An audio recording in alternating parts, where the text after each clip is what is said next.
na astrofísica, vamos só começar definindo algumas coisinhas, e, em particular, diferenciando o termo inteligência artificial de machine learning, porque comumente esses dois termos são usados como sinônimos, mas não são exatamente sinônimos. Tá?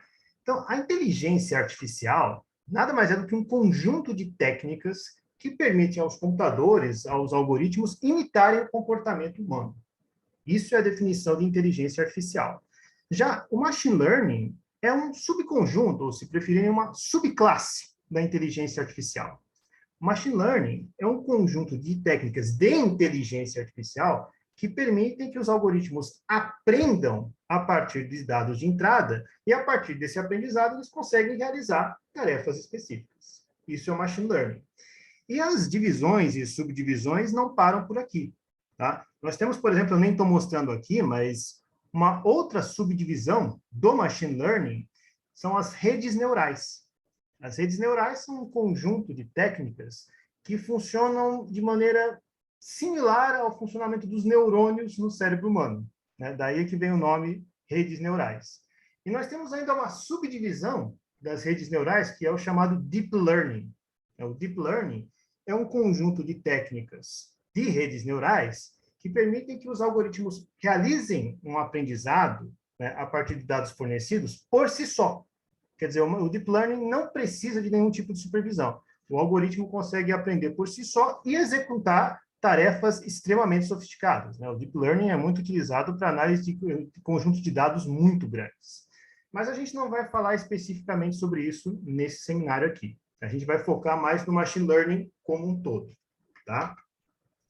E atualmente, né, existem diferentes aplicações práticas do Machine Learning. Por exemplo, na área da saúde, né, para diagnósticos médicos. Tá? É possível, por exemplo, desenvolver um algoritmo de Machine Learning que, a partir de um conjunto de sintomas fornecidos, por exemplo, ele permita obter um diagnóstico da pessoa. É uma possível aplicação de Machine Learning. Ou na área de finanças, para análise de crédito, detecção de fraudes. Um banco, por exemplo, pode desenvolver um algoritmo de Machine Learning que, a partir de algumas características fornecidas às pessoas, ele consiga fazer uma análise de risco e verificar se é viável conceder crédito para essa pessoa ou não, por exemplo. Na área do varejo, previsão de vendas, gestão de estoque, uma loja, né, por exemplo, pode desenvolver um algoritmo de machine learning que, com base em algumas características, como época do ano, vendas nos últimos dias, etc., esse algoritmo consiga prever quais itens deveriam ser comprados para suprir o estoque da loja, por exemplo. Comércio eletrônico. Essa já é uma aplicação que provavelmente vocês já devem até estar familiarizados com isso. Sistemas de recomendação. Um website de vendas, por exemplo, ele pode utilizar um algoritmo de machine learning que, a partir de informações como as buscas que uma pessoa tem feito no site ou as compras que essa pessoa fez nos últimos tempos, consiga recomendar produtos para essa pessoa. Essa é uma aplicação bastante conhecida do machine learning. E, por último, ciência. Né? O machine learning pode ser utilizado na ciência para análise de dados, e é exatamente sobre isso que nós vamos falar hoje. Tá? Bom, mas como é que funciona o machine learning na prática, né? Para quem talvez não esteja muito familiarizado com isso. Antes de mais nada, para a gente aplicar o machine learning, a gente precisa de um conjunto de dados de entrada, ou dados de treino. O que é dados de treino? É um conjunto de dados de um certo número de observáveis, ou entidades. E para cada uma desses observáveis, vão ser fornecidos os valores de várias variáveis independentes. Essas variáveis independentes podem ser qualitativas, quando você não está fornecendo valores para elas, mas alguma característica, ou elas podem ser também quantitativas, quando aí efetivamente você vai estar fornecendo valores para essas variáveis. E para cada um desses observáveis, você também vai fornecer os valores de uma variável dependente, que também pode ser quantitativa ou qualitativa. Para ficar mais claro, eu estou colocando dois exemplos aqui.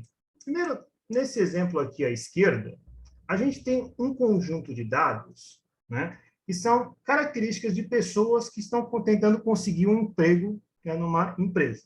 Tá? Então, os observáveis, né, ou as entidades, nesse caso aqui, são as pessoas. Né? Cada linha aqui, nessa tabela aqui, corresponde a um observável, a uma pessoa. Tá? E nós temos três variáveis independentes para esses observáveis. Primeiro, vamos dizer, a qualidade do currículo, né, que é uma variável qualitativa, não quantitativa. Né? Estou expressando uma característica do currículo, que pode ser fraco, médio, ótimo, bom. Uma segunda variável independente aqui, anos de experiência. Essa sim, né, é uma variável quantitativa. Depois, idade. Outra variável independente quantitativa. E, por último, a variável dependente para cada um dos observáveis aqui é a contratação. Sim ou não, se a pessoa vai ou não ser contratada. Certo? Então, esse é um exemplo de dados de treino para um algoritmo de machine learning. Aqui, do lado direito, eu tenho outro exemplo. Né? Nesse caso aqui, eu tenho um outro conjunto de observáveis. Cada linha corresponde a um observável. Tá? Esses observáveis aqui podem ser qualquer coisa, não interessa. E nós temos duas variáveis independentes, que são x e o y, que são variáveis quantitativas, são números mesmo. Então, para cada um desses observáveis, eu vou fornecer o valor da variável dependente z. Tá? Então, esses são dois exemplos de dados de treino para o algoritmo de machine learning. E como é que eu vou fazer isso na prática, então? Eu forneço os dados de treino, né, para o algoritmo de machine learning. Então, a partir desses dados, o algoritmo vai fazer o seu treinamento, o seu aprendizado. A partir desse aprendizado, ele vai desenvolver um modelo. Então, o que é um modelo? Um modelo nada mais é do que uma representação simplificada do comportamento de um sistema. Tá? Uma vez que esse modelo tenha sido desenvolvido, ele vai ser capaz de fazer previsões para novos dados que sejam fornecidos. Então, é assim que funciona. Eu forneço os dados de treino, o algoritmo realiza um treinamento, uma aprendizagem com base nesses dados, desenvolve um modelo. Uma vez que tenha sido desenvolvido o modelo, o algoritmo consegue fazer previsões para outros dados que eu forneça, com base nesse modelo aí. Tá? Por exemplo, nesse primeiro exemplo que eu dei aqui, tá? A ideia é o seguinte, eu forneço esses dados de treino aqui de pessoas que querem ser contratadas numa empresa para o algoritmo. Ele, com base nesses dados, desenvolve um modelo. Tá? Então, espera só. Ah, não, tudo bem. Eu achei que tinha uma pergunta, mas não tem. Ok. Então, eu forneço esses dados aqui para o algoritmo desenvolve um modelo. A partir desse modelo, se eu fornecer novos dados de novas pessoas para esse algoritmo, com essas três mesmas variáveis independentes aqui, currículo, anos de experiência e idade, o algoritmo agora vai ser capaz de prever se essas pessoas vão ser contratadas ou não. Basicamente é isso. Nesse outro caso aqui da direita, é o seguinte, se eu forneço esses dados de treinamento para o algoritmo, ele, com base nisso aqui, vai fazer o seu treinamento, vai desenvolver um modelo, e aí, se eu fornecer novos dados para esse modelo obtido, ele, então, vai ser capaz de determinar os valores numéricos dessa variável dependente, né, para os novos dados que eu fornecer. É basicamente assim que funciona. Tá? E, em linhas gerais, né, a gente pode classificar os modelos de machine learning, melhor, os algoritmos de machine learning em duas categorias. Os algoritmos de regressão ou os de classificação. Nos algoritmos de classificação, os dados são divididos em categorias diferentes. É para isso que eles servem. Enquanto que nos algoritmos de regressão, né, eu vou tentar determinar valores numéricos de uma variável dependente a partir dos valores das variáveis independentes. Tá? Então, por exemplo, nesse primeiro exemplo aqui à esquerda, aqui eu teria que usar um algoritmo de classificação, porque o que eu estou fazendo aqui, efetivamente, é dividir essas pessoas em duas categorias, né? Contratado e não contratado. É um algoritmo de classificação. Mas, aqui na direita já é diferente. O que eu estou tentando fazer aqui é obter um modelo que consiga prever os valores numéricos da variável dependente z a partir dos valores das variáveis independentes. Aqui eu teria que usar um algoritmo de regressão. Tá? Uma outra forma de eu dividir os algoritmos de machine learning em categoria é dividi-los em supervisionados e não supervisionados, pelo menos no que se refere ao machine learning mais clássico. Né? Os algoritmos de machine learning supervisionados é basicamente o que a gente falou até agora. Né? Eles funcionam da seguinte maneira, você fornece um conjunto de dados de treino e, a partir desses dados de treino, o algoritmo realiza o seu aprendizado. Ele aprende as relações existentes entre as variáveis independentes. e ele obtém um modelo. Uma vez que tenha sido obtido o modelo, ele pode fazer previsões para outros dados que você forneça para ele. Nos algoritmos de machine learning não supervisionados, não é bem assim. Nesse caso, não existe efetivamente um aprendizado.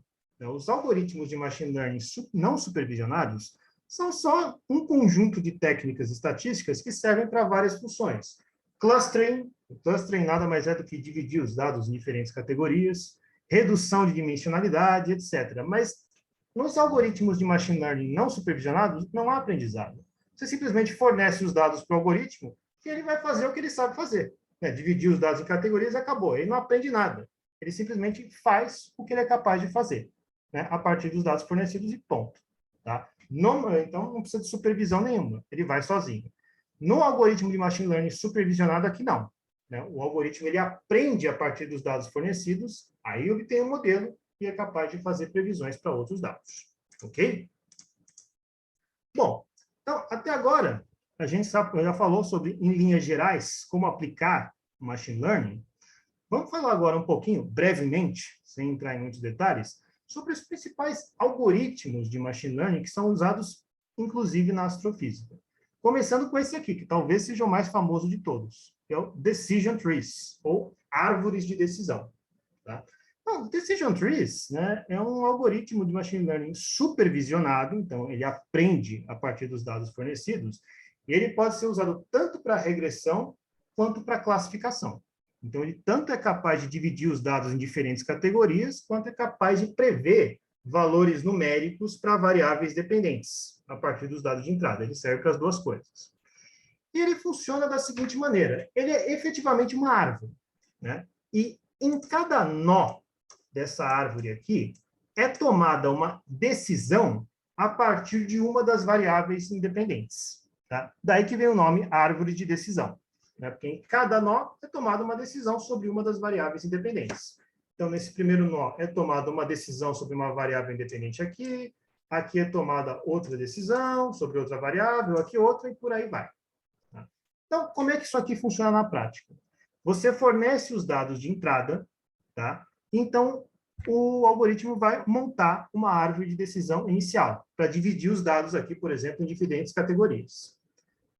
Isso constitui o aprendizado, nesse caso.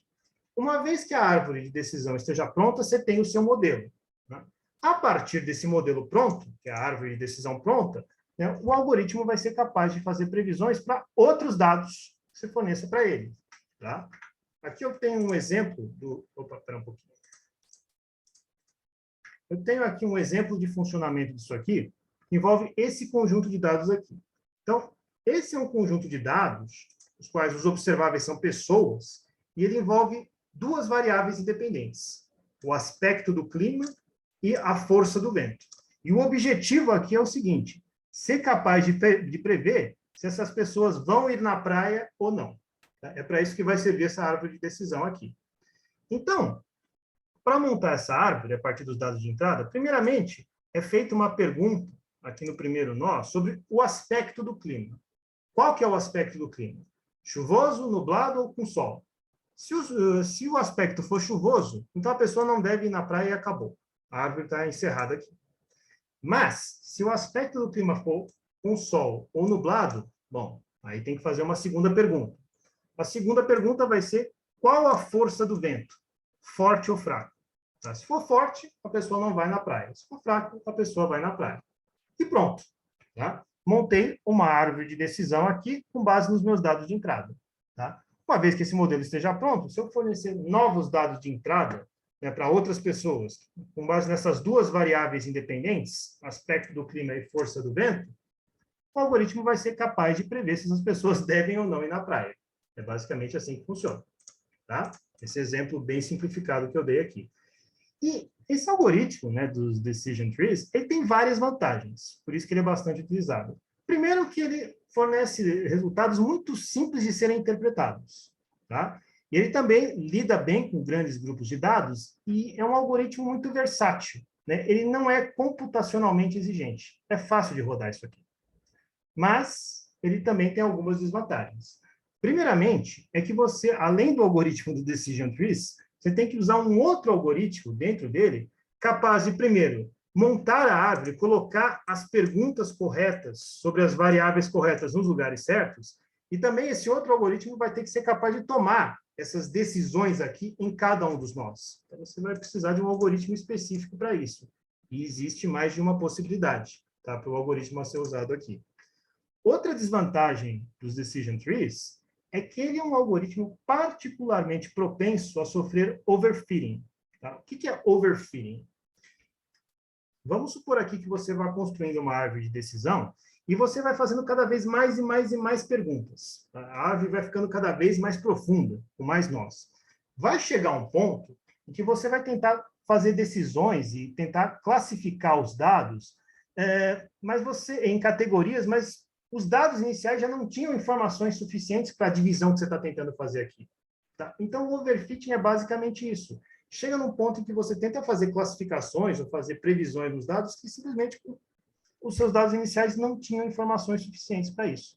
E se você chega a esse ponto do overfitting e obtém esse modelo e tenta fazer precisões com base em informações suficientes dos dados, seu modelo está impreciso. Se você tentar aplicar ele para novos dados que você fornecer, vai chegar a resultados incoerentes, tá certo? Então, infelizmente, essa é uma das desvantagens dos decision trees, tá?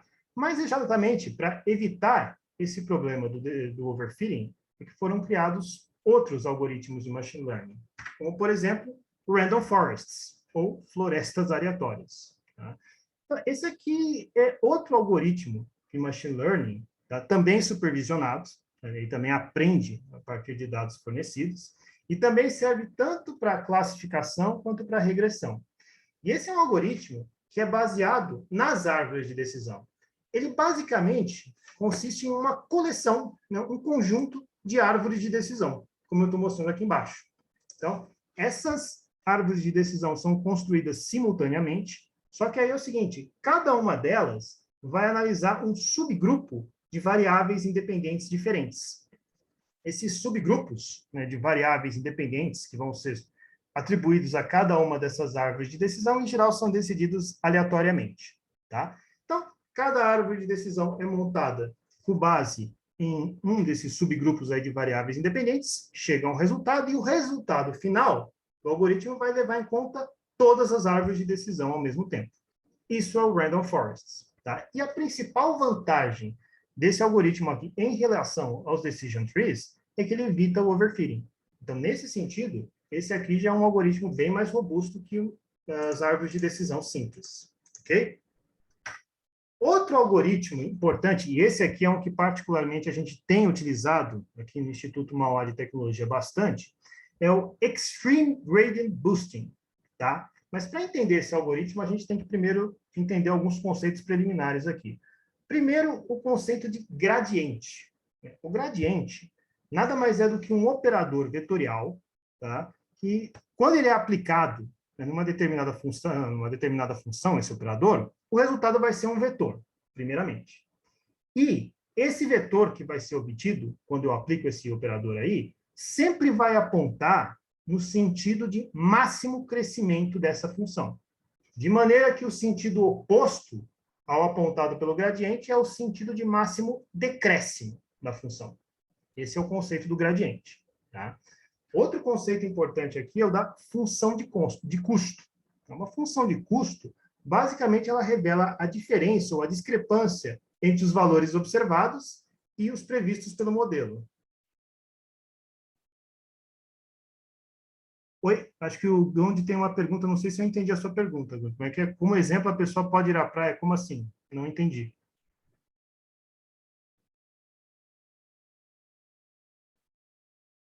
Você pode falar se tiver com o microfone, talvez seja mais fácil.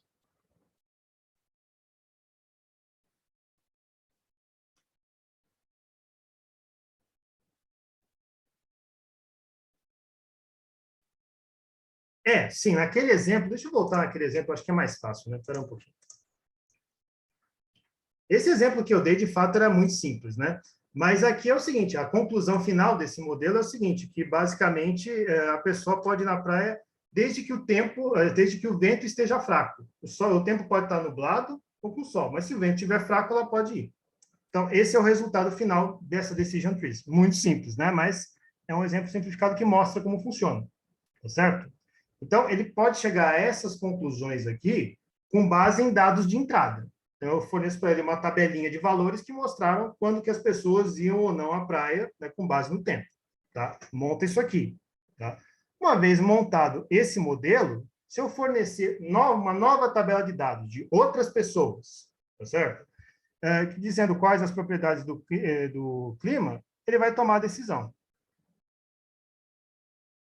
Olha, nesse caso, é que esse exemplo é tão simples que eu acho que nem precisaria de random forests, né? Nesse caso, decision trees é mais que suficiente. É o que eu entendo nesse caso, porque esse exemplo está muito simples, né?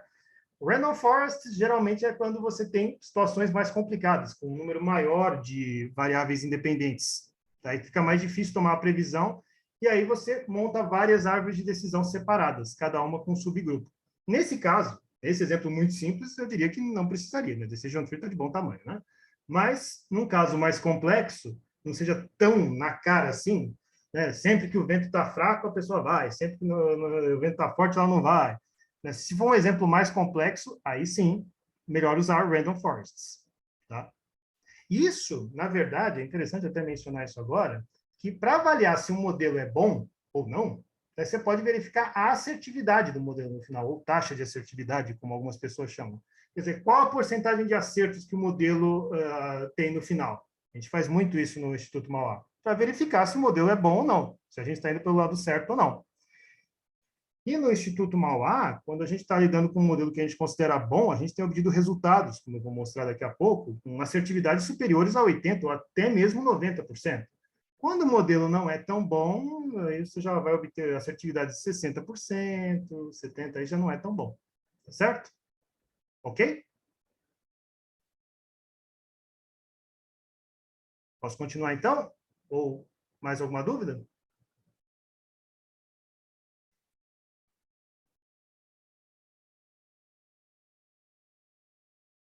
Ok, vamos então, hein? Vamos em frente. Aí, aqui.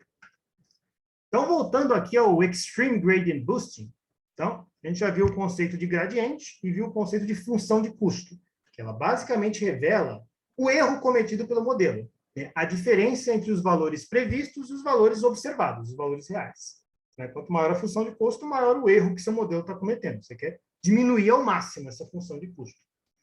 Dito isso, o que é o Extreme Gradient Boosting? É outro algoritmo de machine learning supervisionado. Tá? Então, ele também aprende com base em dados de entrada. Tá? Ele também serve tanto para regressão quanto para classificação, e ele também é baseado em árvores de decisão. Mas aqui a coisa é um pouquinho diferente.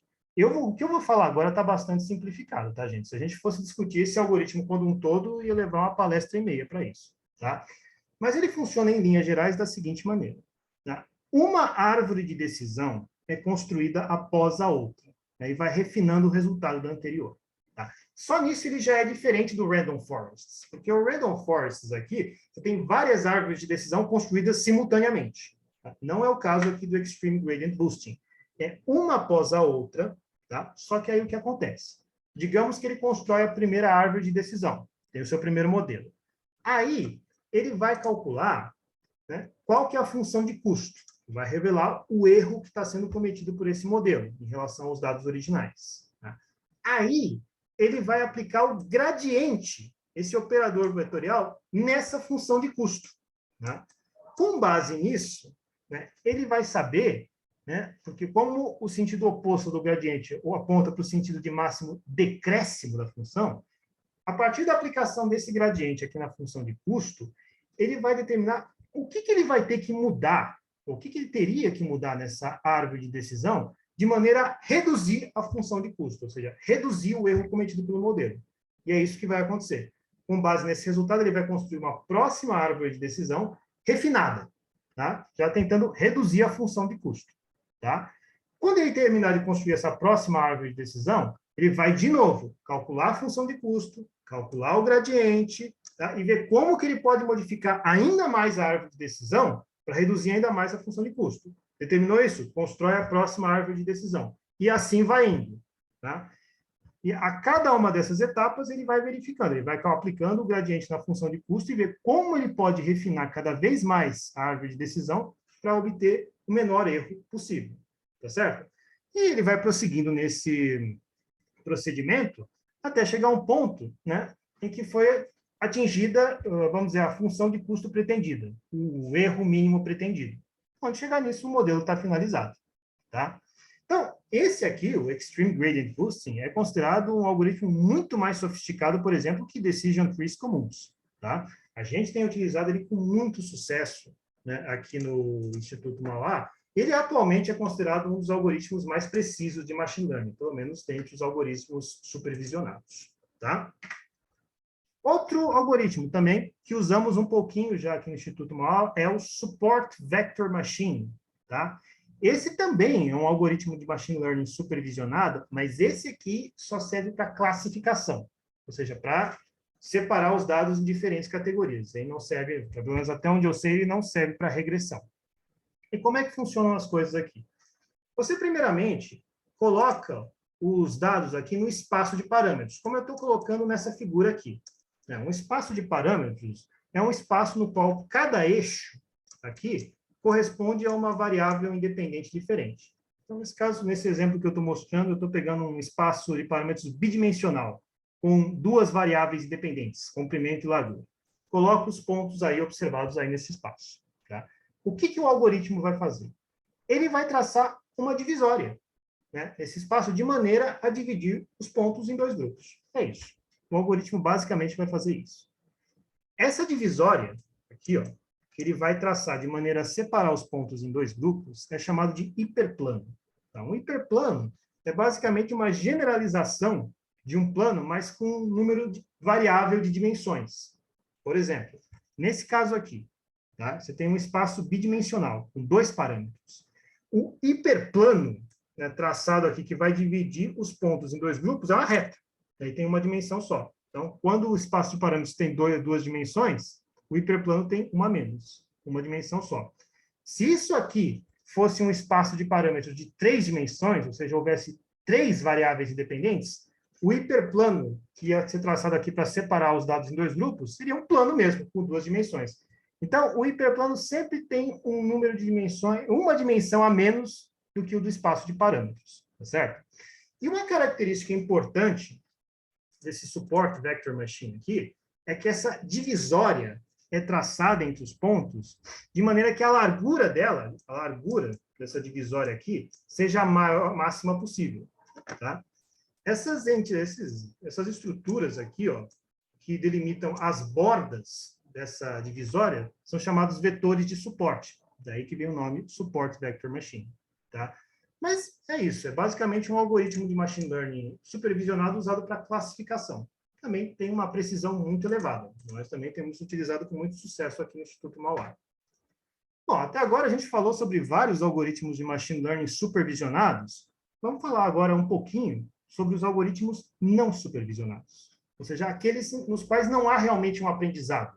Ele não vai aprender com base em dados. São só técnicas estatísticas, né, que fazem o que elas são capazes de fazer com os dados fornecidos e acabou. Tá? O primeiro deles, que a gente vai falar aqui, acho que é talvez o mais conhecido de todos, é o K-means. Tá? Então, é um algoritmo de machine learning não supervisionado que serve para clustering, ou agrupamento. O que é isso? Dividir os dados em diferentes categorias, ou em diferentes grupos. É só isso. Tá? Então, como é que funciona? Tá? Então, primeiramente, eu estou mostrando essa figura aqui para facilitar, você coloca os seus dados aí no espaço de parâmetros. Então, cada ponto aqui nesses gráficos corresponde, né, a um observado. Tá? Digamos aqui que você tem duas variáveis independentes, x e y. Tá? E aí você quer dividir esses dados em 3 grupos diferentes. O número de grupos nos quais você quer dividir os dados é um parâmetro de entrada. Você define, eu quero dividir em 2 grupos, em 4 grupos, isso é com você. Tá? Então, a partir dessa definição, quero dividir em 3 grupos, né, o que o algoritmo vai fazer? Inicialmente, ele vai determinar as coordenadas dos centros, dos centroides, de cada um dos grupos que ele vai tentar montar aqui de pontos. Tá? Vale ressaltar que esse algoritmo é iterativo. Então, ele vai chegar na solução final em etapas, em iterações. Tá? Muito bom. Ele determinou esses centros aqui de cada um dos grupos. Aí, ele vai calcular, nesse espaço de parâmetros mesmo, a distância de cada ponto até o centro de cada grupo.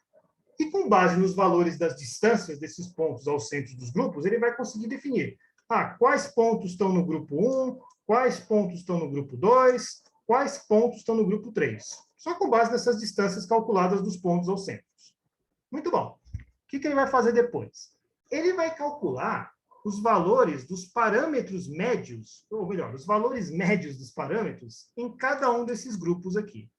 E aí, o que ele vai fazer? Para passar para a próxima iteração, o algoritmo simplesmente vai alterar ligeiramente as coordenadas dos centros de cada grupo. Ele vai mudar um pouquinho as coordenadas do centro de cada grupo e vai repetir todo o processo de novo.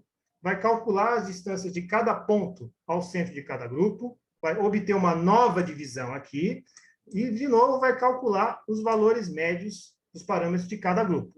E assim vai indo. A cada iteração, ele vai alterando um pouquinho a posição do centro de cada grupo, redistribui os pontos nos grupos e recalcula os valores médios dos parâmetros. E esse processo vai continuando até chegar ao ponto em que, de uma interação para outra, esses valores médios dos parâmetros de cada grupo não variam mais de uma interação para outra.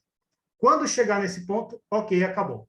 A divisão está concluída, né, e o algoritmo chega no seu modelo final. Tá? É assim que funciona. Tá? Isso aqui é um algoritmo muito utilizado, inclusive na astrofísica. Tá? Ele só tem uma desvantagem que chama mais a atenção. Não existe bem uma incerteza nesse tipo de algoritmo aqui. Tá? Ele não fornece, digamos, a probabilidade de um ponto aqui pertencer a um grupo ou outro. Ou pertence ou não pertence. Não existe uma incerteza. E exatamente para superar essa desvantagem, vamos dizer assim, é que foram criados outros algoritmos similares, como, por exemplo, esse aqui, o Gaussian Mixture Model. Tá? Esse aqui é um pouquinho diferente. Tá? Também é um algoritmo de machine learning não supervisionado, que também serve para clustering. Tá? Então, também serve para classificar os pontos em diferentes categorias, assim como o anterior. Só que aqui, o que acontece? Os dados são, de novo, colocados num espaço de parâmetros, como esses daqui foram, tá? Só que o modelo vai assumir que a distribuição desses dados, né, no espaço de parâmetros é dada por uma soma de funções gaussianas. Tá? Para quem talvez possa não conhecer, uma função gaussiana é isso que eu estou mostrando aqui. Tá? Nessa função aqui, o xc que aparece aqui é a coordenada do centro da minha gaussiana, e esse sigma que aparece aqui é o desvio padrão. Ele vai dar meio que a largura da minha gaussiana. Tá? E se eu for plotar essa função aqui que eu estou mostrando num plano XY, eu vou obter esse aspecto aqui. Esse é o aspecto de uma função gaussiana. E, em geral, né, as funções gaussianas são usadas como funções distribuições de probabilidade. Tá? Então, são funções que, em certas circunstâncias, permitem calcular a probabilidade da ocorrência de certos eventos num determinado sistema. Em linhas gerais, é isso que uma gaussiana pode fazer. Tá?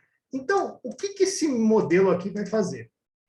Ele coloca, né, os pontos no espaço de parâmetros e vai assumir que, olha, a distribuição desses pontos aí nesse espaço é uma soma de funções gaussianas. Tá? Então, digamos que eu queira dividir esses pontos em 3 grupos. Tá? Cada grupo vai corresponder a uma gaussiana. Então, eu vou assumir que a distribuição desses pontos é dada por uma soma de 3 funções gaussianas. E é isso. Tá? Então, o modelo vai dividir esses pontos nessas 3 funções gaussianas, mas aqui com um bônus em relação ao modelo anterior. Um dos subprodutos desse modelo é que ele vai fornecer a probabilidade de um determinado ponto aqui pertencer a cada uma dessas gaussianas. Então, não é simplesmente preto no branco, pertence ou não pertence a esse grupo, não. A probabilidade dele pertencer àquele grupo é maior que daquele, mas você vai ter valores de probabilidade, né, sobre o pertencimento ou não de cada ponto a cada grupo. Ok? Bom, falamos bastante aqui sobre como funciona o machine learning, sobre alguns métodos, mas agora, né, chegou a hora da parte principal dessa apresentação aqui, que é mostrar as aplicações, né, as aplicações do machine learning na astrofísica. Tá? Começando com essa daqui, ó, classificação de estrelas em diferentes categorias. Bom, para falar sobre esse assunto, antes de mais nada, a gente tem que definir alguns conceitos aqui, senão ninguém vai entender nada. Opa, acho que temos uma pergunta. Sim, havia duas... Ah, sim, perfeito. Deixa eu voltar no slide, que é mais fácil. Havia duas respostas positivas. Opa, eu voltei. Então, havia duas respostas positivas, né? Quer dizer, quando havia sol e nublado, e sempre que o vento estava fraco, sim, né? Você tinha ir à praia. E não há nenhum problema, tá? Não quer dizer que você só precisava ter a resposta positiva em um desses raminhos aqui. Espera que eu tenho que aqui. E, quando você aplica Decision Trees, não quer dizer que você precisa da... Pois é, quem sabe? Por que não? Poderia perguntar qual é melhor para a vitamina D? Talvez, tá? Você pode tentar aprimorar a resposta do seu Decision Tree com mais perguntas? A princípio, a resposta é sim, só que depende. Como eu falei, Decision Trees é um algoritmo propenso a overfitting, né? Ou seja, quando você tenta tomar decisões além das informações fornecidas nos dados originais, tá? Mas, a princípio, você poderia tentar isso. Você poderia tentar fazer mais uma pergunta para, vamos dizer assim, avaliar melhor quando que efetivamente a pessoa vai na praia ou não. Talvez. Você poderia tentar isso. É uma possibilidade, sim.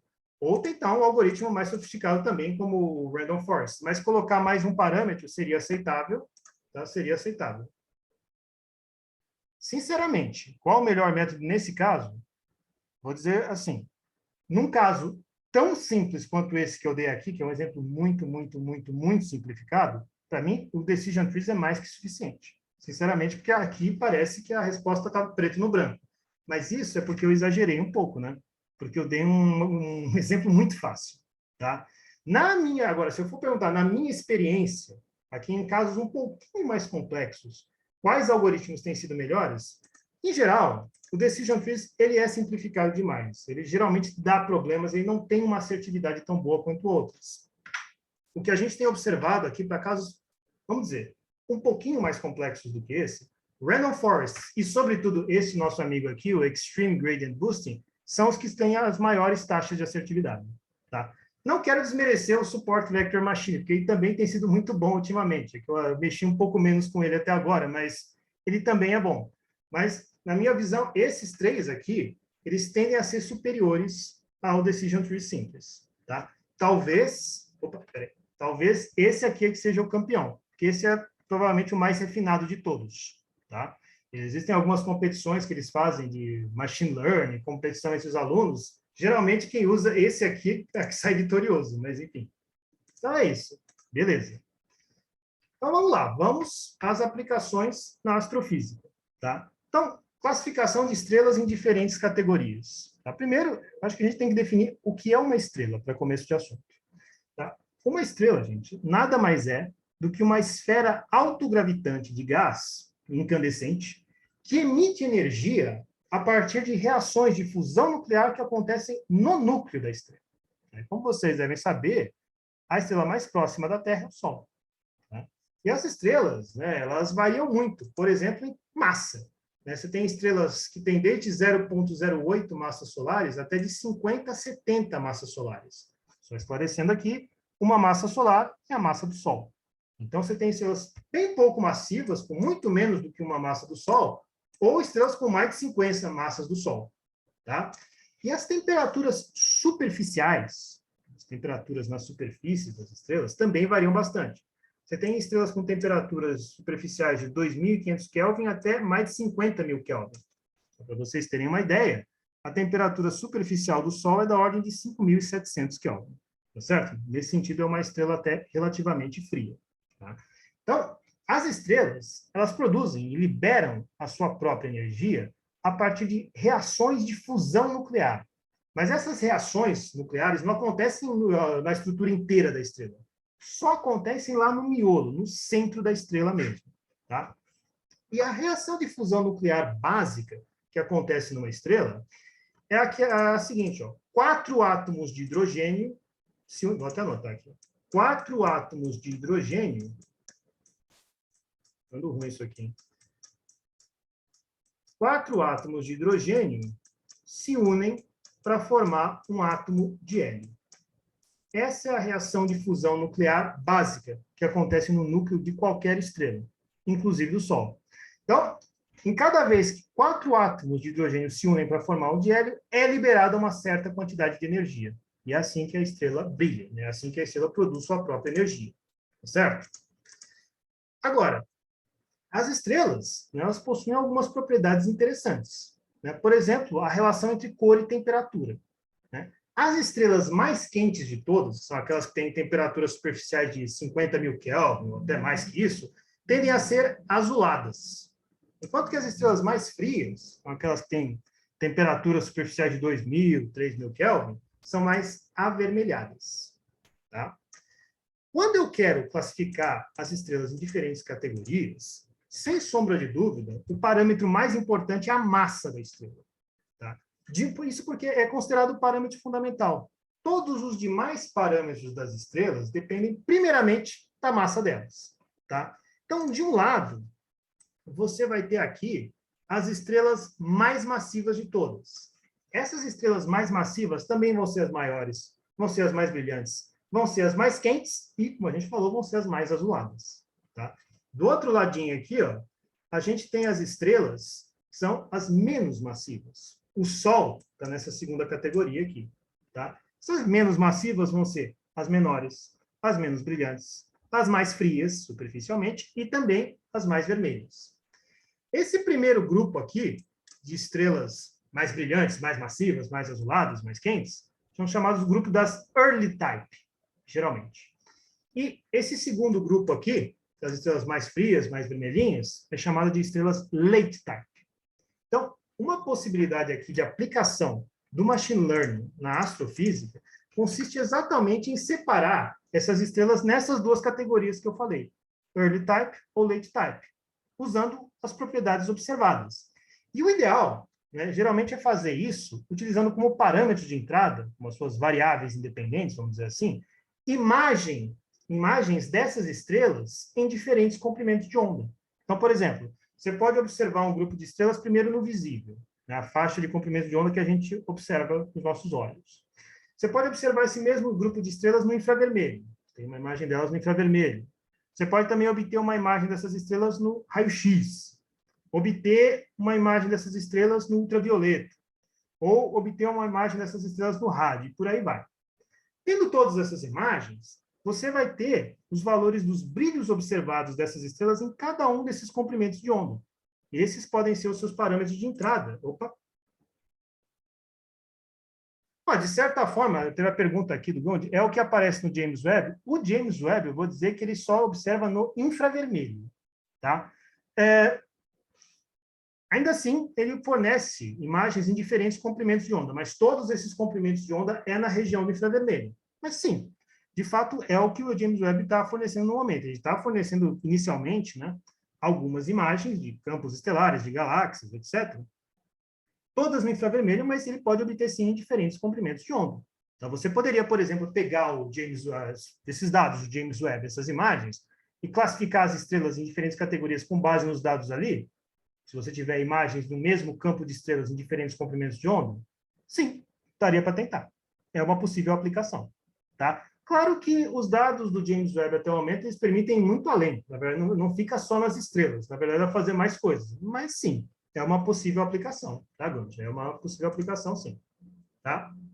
Então, para essa finalidade, para classificar as estrelas em diferentes categorias, early type ou late type, usando os brilhos observados delas em diferentes comprimentos de onda, você pode usar diferentes técnicas de machine learning. Isso já foi tentado, tá? Com bons resultados.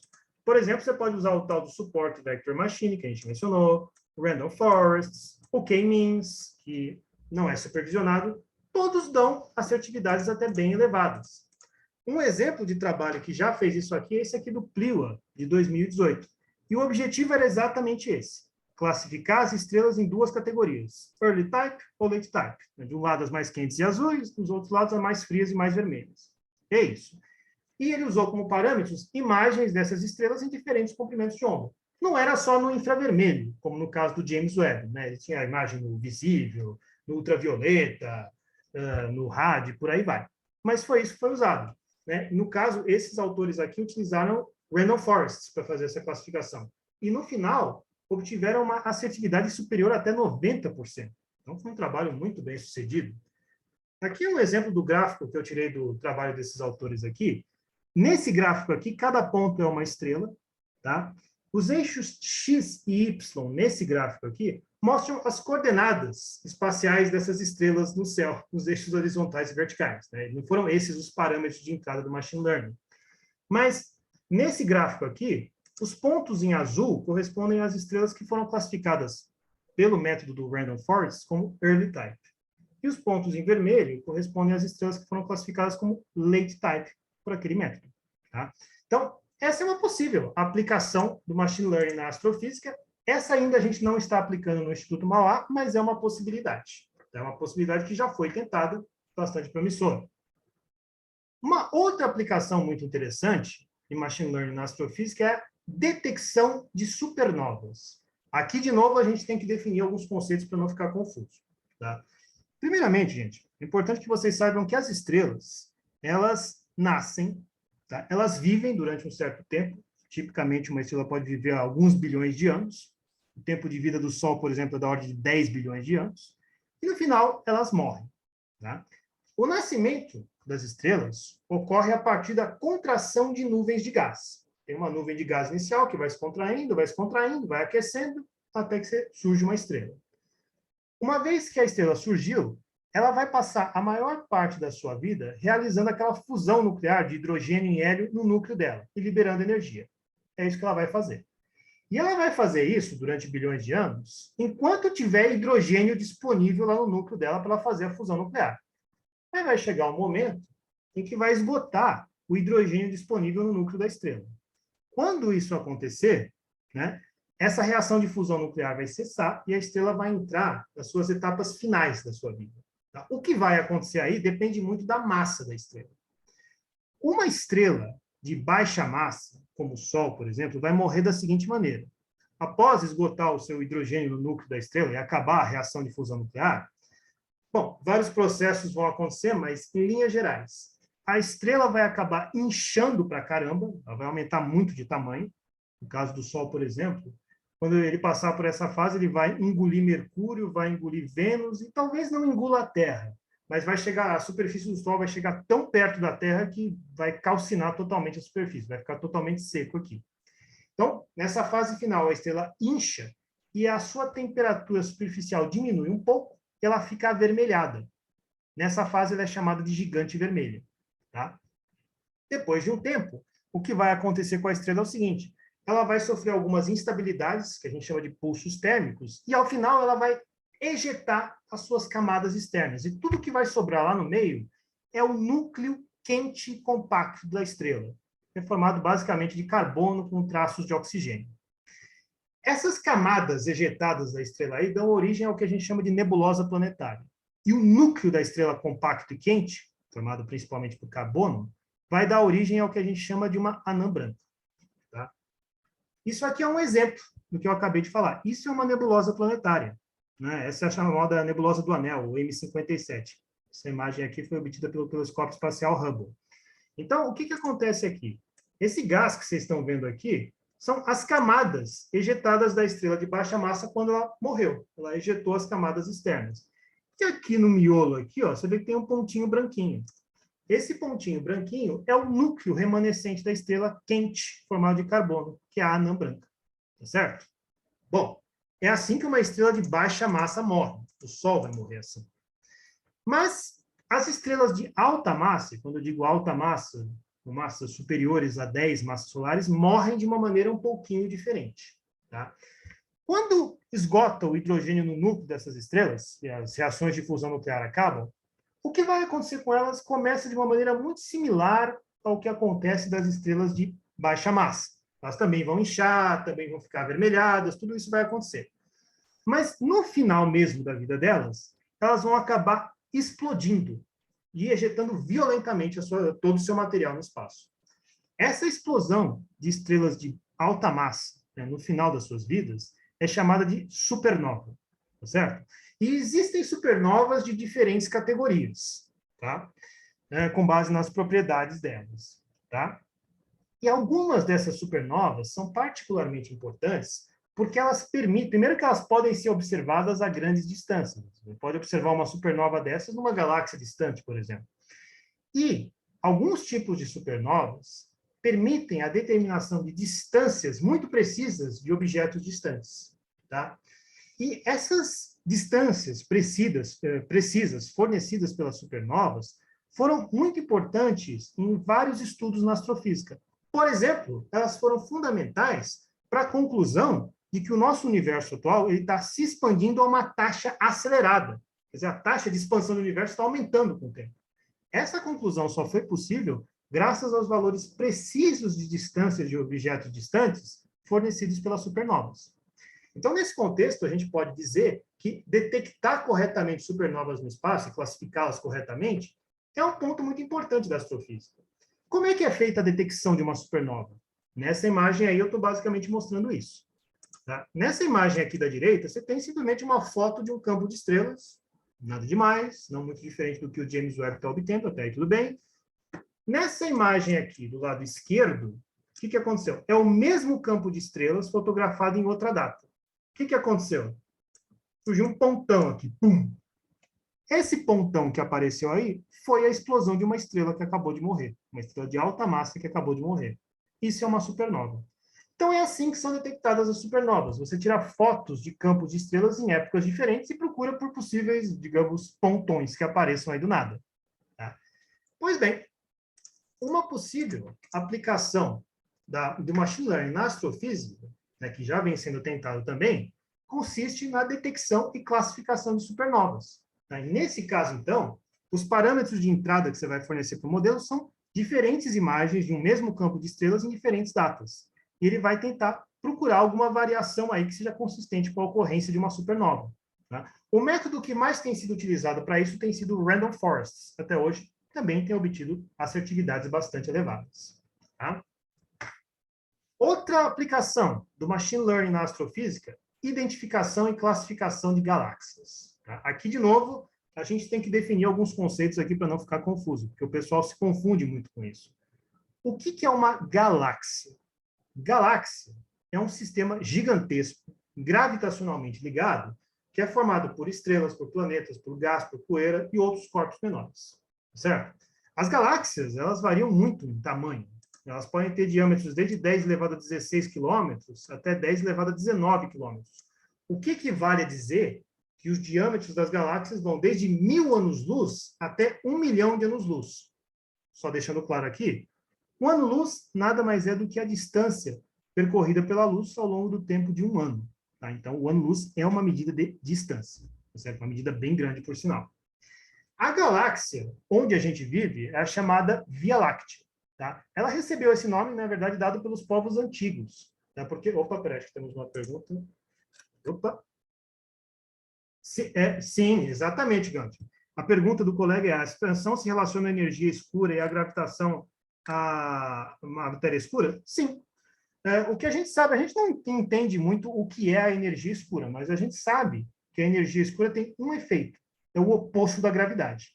Enquanto a gravidade atrai, né, se o universo tivesse sujeito só à gravidade, ele tenderia a se contrair, né, sob a ação da sua própria gravidade, ele não tenderia a se expandir. O que está causando a expansão é essa tal da energia escura que a gente não sabe direito o que é, mas o efeito dela é exatamente o oposto da gravidade, expandir, aponta para fora. A matéria escura é uma outra coisa, é um tipo de matéria que a gente não consegue ver, né? Mas a única forma de você detectar a matéria escura é o efeito gravitacional. Então, ela tem força da gravidade. Seja lá o que for essa matéria escura, seja lá do que ela for composta, porque ela não é visível, ela tem um efeito da gravidade. Isso a gente detecta, mas é só isso. Então, a gente pode dizer que a matéria escura se opõe, o efeito da matéria escura se opõe ao da energia escura, nesse sentido. A energia escura tende a expandir.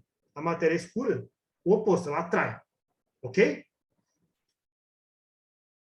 Mas é basicamente isso. Então, sim, tem relação com o que eu acabei de falar, sim. Tem relação com a expansão do universo. Particularmente a energia escura. Ok?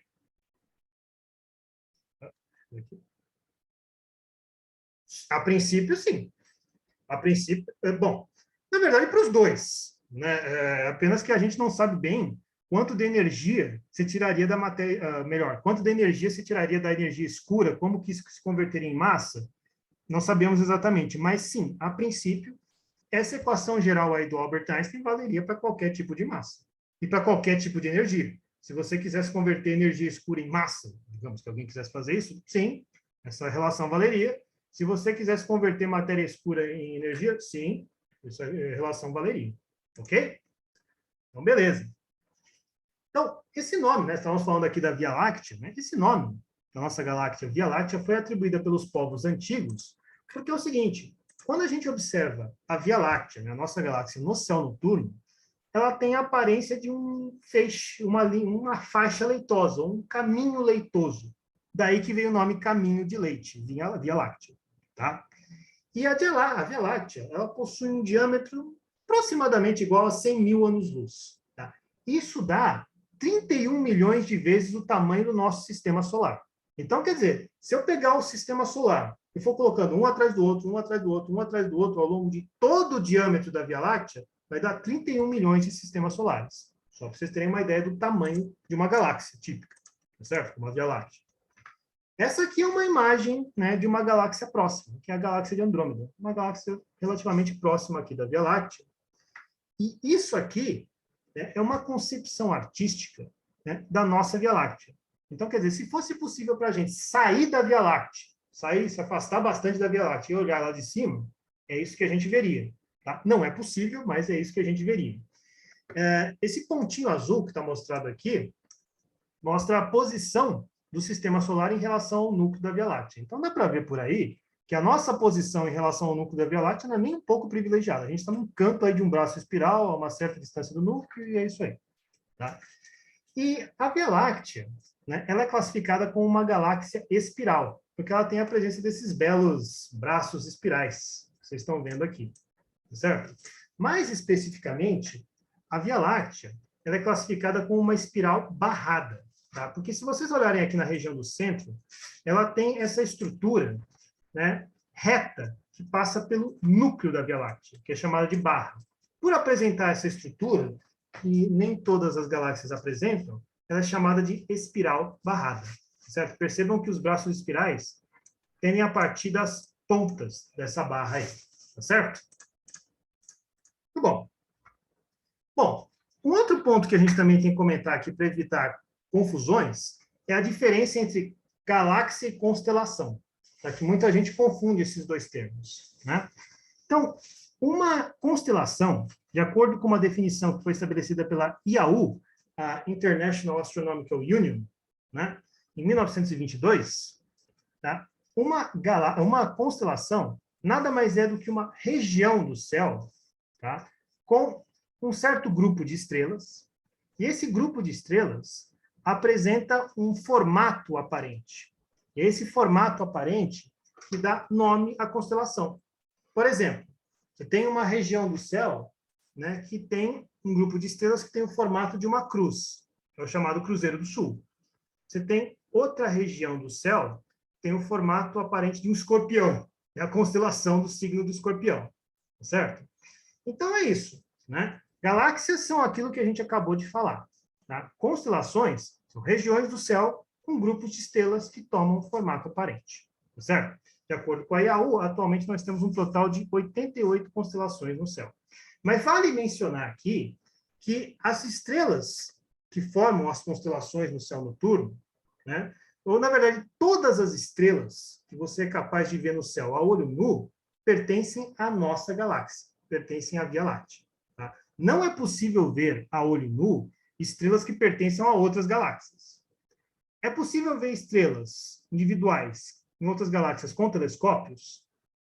A princípio, sim, dependendo da potência do telescópio e da proximidade da galáxia, isso é até possível. Tá? Mas se for uma galáxia muito distante, nem com telescópio possante, você não vai conseguir enxergar estrelas individuais ali.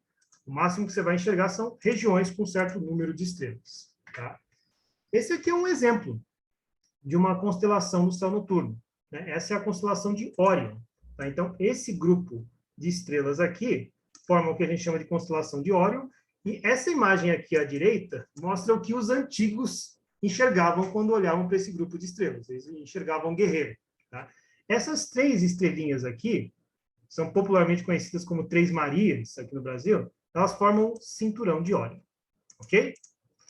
Bom, um outro conceito que a gente também, o último que a gente tem que ver, né, para a gente ver o que isso tem a ver com machine learning, é o de núcleos ativos de galáxias. O que acontece, gente? As galáxias, como vocês estão vendo aqui nessa imagem, elas têm um núcleo, que é esse ponto, o miolo aqui mais brilhante de todos. Tá? E os núcleos de algumas galáxias específicas apresentam uma emissão de energia acima do normal, uma emissão que não é vista em galáxias comuns. Tá? Esses são chamados núcleos ativos de galáxias, ou Active Galactic Nuclei, AGNs no inglês. Tá?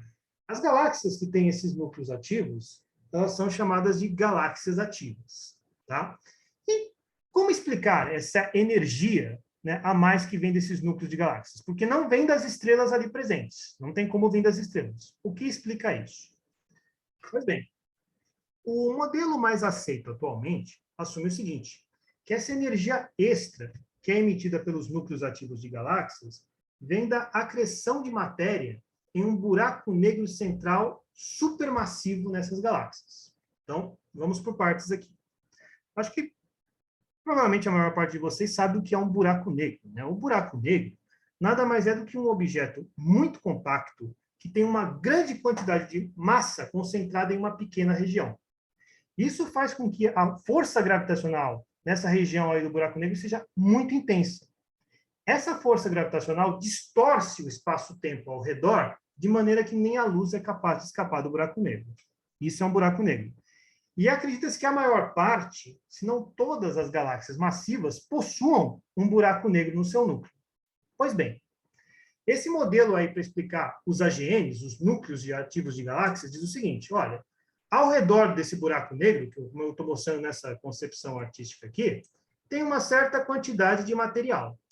Esse material, gás e poeira, basicamente, espirala e cai em direção ao buraco negro central, dando origem a essa estrutura aqui, que é conhecida como disco de acreção. Tá? Aí o que acontece? Nesse processo de gás espiralando e caindo em direção ao buraco negro central, há um atrito viscoso do material que atua. E isso faz com que esse material, ao longo desse espiralamento e queda, ele esquente, e ele brilhe. E é daí que vem a energia emitida pelos núcleos ativos de galáxias, pelos AGNs. Tá? Fisicamente, o que está acontecendo é o seguinte, o material espirala e cai em direção ao buraco negro central. Nesse processo, parte da energia potencial gravitacional do material é convertida em energia radiativa e emitida. É daí que vem a energia dos AGNs. Certo? Pois muito bem. Dito tudo isso, uma possível aplicação do machine learning relacionada a esse tópico consiste em diferenciar em imagens o que é estrela do que é galáxia. Porque isso não necessariamente é óbvio numa imagem. E mais ainda, a partir da análise de imagens, diferenciar galáxias ativas, aquelas que têm núcleos ativos, daquelas não ativas. Tá? Para ficar mais clara a importância disso, a gente pode ver uma imagem como essa daqui. Foi fornecida pelo telescópio espacial Hubble. Olhando assim, pode não ser totalmente claro o que é estrela, o que é galáxia, e dentre as galáxias visíveis, quais são ativas, quais são não ativas, batendo o olho não dá para saber. Tá? Mas, se você tiver imagens desse mesmo campo aqui, mas em diferentes comprimentos de onda, você pode tentar usar o machine learning para fazer essa separação, essa classificação em diferentes grupos. Atualmente, se você quiser saber se uma galáxia tem um núcleo ativo, por exemplo, o que você tem que fazer? Você tem que obter o espectro dessa galáxia. O que é obter o espectro da galáxia? Detectar a luz que está vindo dessa galáxia e decompor essa luz para ver quanta energia está chegando em cada comprimento de onda. Isso é obter o espectro. Mas isso é custoso. Isso toma tempo de observação, é mais difícil analisar. Seria muito mais simples e mais prático tentar chegar à conclusão de quais galáxias são ativas e quais não são ativas a partir de análise de imagens. E é isso que é tentado com machine learning. Você fornece imagens como essas aqui em diferentes comprimentos de onda, esses são os parâmetros de entrada, e aí você usa o machine learning para tentar separar o que é estrela, o que é galáxia e o que é galáxia ativa e não ativa. Ok? Então, isso vem sido tentado. O método mais utilizado até hoje para isso tem sido o Support Vector Machine, né, que tem dado umas taxas de assertividade aí até superiores a 80%, e nós estamos começando agora a aplicar isso aqui no Instituto Mauá também. Ok? Alguém poderia perguntar nesse ponto o seguinte, tudo que eu falei até agora, né, foram aplicações de ciência aplicada mesmo. Né? Machine Learning na ciência aplicada, para coisas bem específicas da astrofísica, Mas alguém poderia dizer, pô, mas não tem nenhuma aplicação de machine learning relacionada à astrofísica que tenha uma relação mais direta com a nossa vida cotidiana? A resposta é sim, existem. Por incrível que pareça, existem. Por exemplo, a detecção de flares solares, que tem sido feita com suporte Vector Machine. Tá? O que acontece? Flares solares são erupções que acontecem no Sol que emitem uma grande quantidade de partículas com muita energia. Né? Essas partículas constituem o que a gente chama de vento solar. Tá? Quando essas partículas, basicamente são prótons e nêutrons, tá?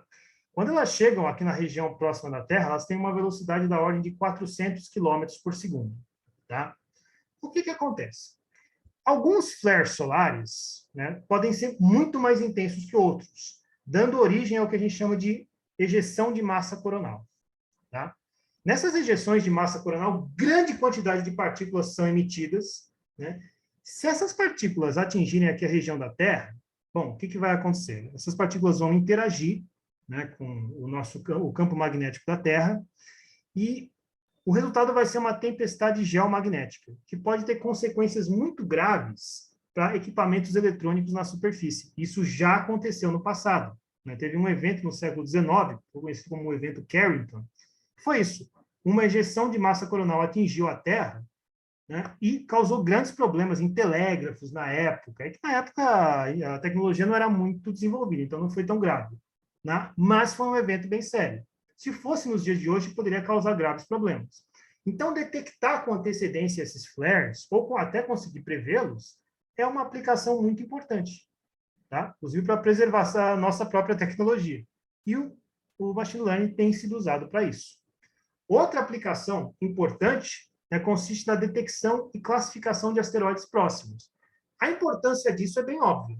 Né? A gente tem que monitorar esses asteroides próximos, porque, eventualmente, algum deles pode atingir a Terra e pode até colocar a nossa existência em risco. Então, esse monitoramento, detecção e classificação de asteroides, com base em análise de imagens, tem sido feito com machine learning também, nesse caso, com o método K-means, sobretudo. Tá? Para finalizar essa apresentação agora, pessoal, eu vou falar de uma aplicação, né, de machine learning que sim, tem sido muito utilizada pelo nosso grupo aqui no Instituto Mauá, com bastante sucesso, inclusive. Tá? Então, essa aplicação envolve detecção de exoplanetas. Então, primeiramente, a gente, de novo, vai ter que definir alguns conceitos aqui. Primeiro, o conceito de curvas de luz. Né? O que são curvas de luz? Esse é um termo real, que deve ser estranho para várias pessoas. Tá? Curvas de luz são um tipo de dado astronômico. Tá? São essencialmente gráficos do brilho observado de uma estrela em função do tempo. Isso é uma curva de luz. E esses gráficos, né, essas curvas de luz, então permitem detectar variações do brilho observado da estrela ao longo do tempo. É para isso que servem as curvas de luz. Elas permitem detectar variabilidades no brilho observado de uma estrela ao longo do tempo. Essa variabilidade no brilho de uma estrela, se existir, pode ter diferentes causas. Pode ser um fator interno à estrela, por exemplo, pulsações. As estrelas, algumas delas pelo menos, pulsam. Elas têm pulsações internas. Essas pulsações podem gerar uma variação no brilho observado. É uma possibilidade. Mas existem também alguns fatores externos que causam variações no brilho observado das estrelas, como, por exemplo, eclipses causados por exoplanetas e eclipses causados por binárias eclipsantes. Né? Então, primeiramente, o que é um exoplaneta? Exoplaneta é simplesmente um planeta que existe fora do nosso sistema solar. Isso é um exoplaneta. Ele não está orbitando o Sol, ele está orbitando alguma outra estrela. Tá? Então, digamos que você está obtendo a curva de luz dessa estrela aqui. Tá? Então, você está obtendo esse gráfico aqui que eu estou mostrando. Cada pontinho aqui nesse gráfico corresponde ao brilho observado dessa estrela em uma data diferente. Muito bom. Mas vamos só supor que tem um planeta que está orbitando ao redor dessa estrela aqui. E, eventualmente, esse planeta, esse exoplaneta que está orbitando a estrela, vai passar na frente da estrela, como está mostrado aqui. Ele vai passar entre o observador e a estrela. Quando isso acontecer, qual será o resultado? Será uma diminuição no brilho observado da estrela. Por quê? Porque agora você está observando a estrela com um planeta na frente. Então, o brilho observado dela vai diminuir. Isso é o que a gente chama de eclipse. Então, quando esse planeta passa na frente da estrela, vai ocorrer um eclipse, vai haver uma diminuição do brilho observado, e isso pode ser detectado na curva de luz dessa estrela. Tá certo? Então, essa análise de curva de luz permite detectar a existência de exoplanetas, a partir da detecção desses eclipses, que eu estou mostrando aqui. Tá? Mas também existem os eclipses causados por binárias eclipsantes. Tá? Então, o que são estrelas binárias? Estrelas binárias são pares de estrelas que giram uma ao redor da outra. Basicamente é isso, como eu estou mostrando aqui. Digamos que você esteja obtendo uma curva de luz, esse gráfico aqui, desse conjunto aqui. Cada ponto nessa curva de luz vai corresponder ao brilho total somado dessas duas estrelas aqui que estão girando uma ao redor da outra. Mas vamos supor que em algum momento essa estrelinha menor aqui passe na frente da estrela maior. Ela passe entre a estrela maior e o observador. O que vai acontecer? Você ainda vai continuar vendo o brilho da estrelinha maior, da estrelinha menor, que está na frente, mas agora parte do brilho da estrela maior está sendo obscurecido pela estrela outra que está na frente. Então, vai ocorrer um eclipse. Tá certo? Uma outra coisa que pode acontecer, essa estrelinha menor, ela pode passar atrás da estrela maior. Quando isso acontecer, qual será o resultado? Você não vai estar mais enxergando a estrela menor, mas vai estar enxergando ainda perfeitamente a estrela maior. Né? Muito bem, de qualquer forma, haverá uma redução, então, no brilho observado. Você não está mais vendo a estrelinha menor. De novo, vai ter um eclipse. Tá? Então, essas estrelas binárias eclipsantes, também são capazes de gerar curvas de luz com eclipses. O que acontece, então? Uma análise detalhada de curvas de luz permite determinar, primeiro, a presença ou não desses eclipses, e também permite avaliar se esses eclipses são causados por exoplanetas ou por binárias eclipsantes. Então, a análise de curva de luz é uma forma da detecção de detectar exoplanetas, que é um dos tópicos mais importantes da astrofísica atual, porque, afinal, a busca, né, por esses exoplanetas também implica na busca de vida fora da Terra. É um tópico muito importante atualmente, certo? Bom, a grande questão aqui é o seguinte: essas curvas de luz, elas costumam ser obtidas por satélites, por telescópios espaciais. E esses telescópios espaciais, eles fornecem curvas de luz para um número muito grande de estrelas. Eles fornecem curvas de luz para dezenas de milhares de estrelas, tá certo? Então, com esse volume de dados tão grande, é essencialmente impossível você fazer uma análise manual disso daí. E é aí que entra o machine learning. Então, uma possível aplicação do machine learning aqui consiste na análise de curva de luz para separar essas curvas de luz em diferentes categorias. Aquelas curvas de luz que não têm nenhum eclipse, curvas de luz contendo eclipses causados por exoplanetas, como é o caso aqui, e curvas de luz com eclipses causados por binárias eclipsantes.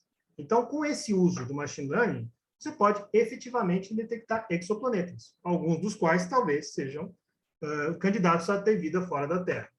Tá? Então, aqui no Instituto Mauá, a gente tem feito isso com dados de diferentes telescópios espaciais, usando também diferentes técnicas. A gente usou, por exemplo, o Extreme Gradient Boosting, que eu havia mencionado para vocês, Random Forests e também Support Vector Machine. E com essas técnicas aqui, a gente tem obtido assertividades até superiores a 90%. Então, elas têm sido muito eficazes. Todas essas que eu mencionei aqui são técnicas supervisionadas de machine learning. A gente também chegou a testar algumas técnicas não supervisionadas para fazer esse tipo de análise, como Gaussian Mixture Models, mas não. Esses não têm dado resultados tão bons, eles têm dado assertividades não superiores a 70%, então não está muito razoável. Então, temos uma pergunta aqui do colega, os dados obtidos no IMT são repassados a quem? Veja bem, esses dados, né, que a gente tem mexido atualmente são dados de telescópios espaciais, tá? Eles estão públicos, eles estão em bancos de dados. Tá? Então, a gente baixa esses dados dos bancos de dados e faz a nossa análise. O que a gente pretende fazer agora é, com relação aos resultados de análise que a gente está obtendo, a gente pretende elaborar algumas publicações. Né? Essas publicações também serão públicas, né? Todos terão acesso a isso. Mas vai além disso. Tá? Um dos objetivos do trabalho que a gente tem feito aqui no IMT, com relação a esse tópico de exoplanetas, é elaborar um pipeline de tratamento e análise de curvas de luz, né, visando a detecção de exoplanetas, visando a detecção de exoplanetas e classificação dessas curvas de luz. Tá? E esse pipeline que a gente está obtendo aqui, agora, ele provavelmente vai poder ser aplicado também para dados obtidos com futuros telescópios espaciais. Tá? Um exemplo desses futuros telescópios espaciais é o Plato. Tá? O Plato é um satélite que ainda está sendo desenvolvido, ele vai ser lançado em breve. E o objetivo desse satélite Plato vai ser obter curvas de luz de estrelas visando a detecção de exoplanetas. Vai ser exatamente isso aqui que ele vai fazer. Tá? E a grande questão é que o IMT ele participou do desenvolvimento desse satélite. Então, a gente vai ter acesso a esses dados, etc. Então, a nossa expectativa é que a gente possa aplicar essas técnicas de machine learning também nesses futuros dados aí que vão ser obtidos no Plato. Nosso pipeline possivelmente será útil para isso aí também. Ok? Então, é isso. Tá? Com base, então, essas são as técnicas mais utilizadas, essas são as aplicações de machine learning mais famosas na astrofísica. Como vocês viram, algumas delas a gente tem aplicado aqui no Instituto Mauá, particularmente essa última, mas também temos aplicado algumas outras. E é isso. Né? Encerro por aqui. E agradecer a todos que participaram, que ficaram até o final. Tá? Se alguém tiver alguma dúvida, estarei por aqui. Mas encerramos por aqui.